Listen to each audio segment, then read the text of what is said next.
വെള്ളാപ്പള്ളി നടേശനെതിരെ ഇപ്പോൾ മന്ത്രി കെ കൃഷ്ണൻകുട്ടിയാണ് രംഗത്ത് വന്നിരിക്കുന്നത്. വെള്ളാപ്പള്ളി സമൂഹത്തെ വർഗീയമായി വേർതിരിക്കുന്നു എന്നാണ് മന്ത്രി പറയുന്നത്. എല്ലാ മതവിഭാഗങ്ങളിലും ജാതിയിലും പ്രയാസങ്ങൾ നേരിടുന്നവരുമുണ്ട്. അതിനെ വർഗീയമായി ചിത്രീകരിക്കുന്നത് ശരിയല്ലെന്നും വിദ്വേഷ പരാമർശങ്ങൾ ഒഴിവാക്കണമെന്നും മന്ത്രി മീഡിയ വണ്ണിനോട് പ്രതികരിച്ചു. ഈ SNDP യോഗത്തിൻ്റെ ഇപ്പോഴത്തെ ജനറൽ സെക്രട്ടറി വലിയ മതവിദ്വേഷം ഉണ്ടാക്കുന്ന ക്രിസ്ത്യാനികൾക്കും മുസ്ലിങ്ങൾക്കും എതിരെയൊക്കെ നിരന്തരം പറഞ്ഞുകൊണ്ടിരിക്കുന്നു. പക്ഷേ സർക്കാർ മന്ത്രിമാരും മുഖ്യമന്ത്രിയൊക്കെ അദ്ദേഹത്തെ പ്രകീർത്തിക്കുന്ന വാക്കുകളാണ് പറയുന്നത്. അത് ശരിയാണോ? അദ്ദേഹം ചെയ്ത അദ്ദേഹത്തിൻ്റെ സമുദായത്തിൻ്റെ സ്ഥിതി എന്താണെന്ന് കുറേ ആളുകൾ മാത്രമേ ഉള്ളൂ. ഏറ്റവും അധികം അടിത്തട്ടി കിടക്കുന്നത് അവരാണ്.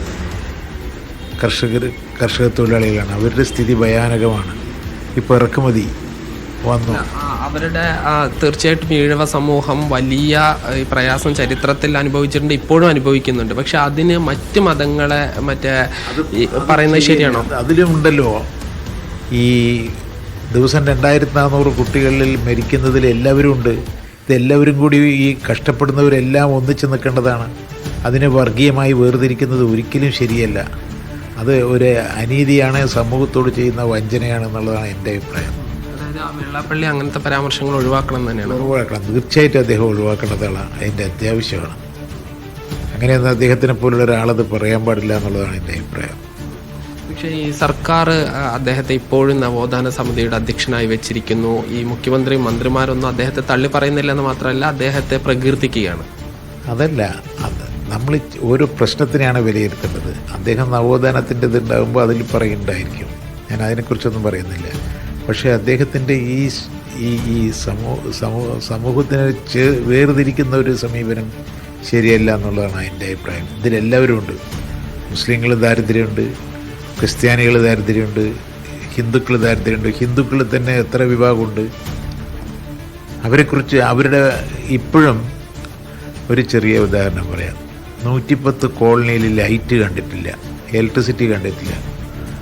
ആ ഇലക്ട്രിസിറ്റി ചാർജ് കൊടുക്കാൻ പറയുമ്പോൾ പലവരും അത് വലിയ ചിലവ് വരുന്ന പറഞ്ഞ്, എന്നിട്ട് നിർബന്ധിച്ച് കൊടുത്തു.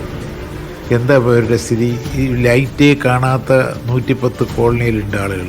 എന്താന്ന് പട്ടികജാതി പട്ടികവർഗക്കാരുടെ സ്ഥിതി?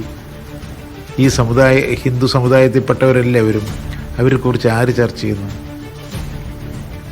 ചർച്ച ചെയ്യുന്നില്ലല്ലോ. അതെല്ലാവരും കൂടി ഒന്നിച്ച് നിൽക്കണ്ടേ?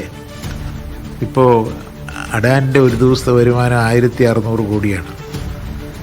അംബാനിൻ്റെ 400 കോടിയാണ് ഒരു ദിവസത്തെ വരുമാനം. അവർക്കാണ് കടവഴിത്തള്ളിയത്. അപ്പോൾ ഇതൊക്കെ നാട്ടിൽ നടക്കുമ്പോൾ ഇതിനെതിരായി ചെറുത്തു നിൽക്കാൻ ആരുമില്ലാത്തൊരു സ്ഥിതിയാണ്. മീഡിയയും ഇപ്പോൾ തീരെയില്ല. മീഡിയ വിവാദങ്ങൾ മാത്രമല്ലാണ്ട് ജനങ്ങളുടെ യഥാർത്ഥ പ്രശ്നങ്ങളെക്കുറിച്ച് ചർച്ച ചെയ്യുന്നേയില്ല. അത് ചർച്ച ചെയ്യണ്ടേ? അത് ചർച്ച ചെയ്യില്ല എന്നുള്ളതാണ് വസ്തുത. ശ്രീനാരായണ ഗുരു കൊണ്ടുവന്ന ഒരു പ്രസ്ഥാനം, അതിൻ്റെ നേതൃത്വത്തിലുള്ള ആൾ കുറച്ചുകൂടി പക്വമായി പെരുമാറണം. തീർച്ചയായിട്ടും അത് കുറച്ചുകൂടി ജനങ്ങളെ ഒന്നിച്ച് എടുക്കാനാണ് ശ്രീനാരായണ ഗുരു. കഷ്ടപ്പെടുന്നതിൻ്റെ വേദന അറിയുന്നവരെയാണ് അതെടുക്കണ്ടേ. ഗാന്ധിജി നെഹ്റു പ്രധാനമന്ത്രിയായപ്പോൾ ഗാന്ധിജിയോട് ഉപദേശം ചോദിക്കാൻ വന്നു. എന്താണ് ഉപദേശം ചോദിച്ചു.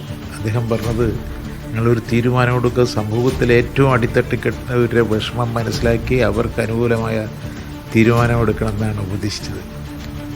അതുപോലെ ആയിരിക്കണ്ടേ എല്ലാവരും.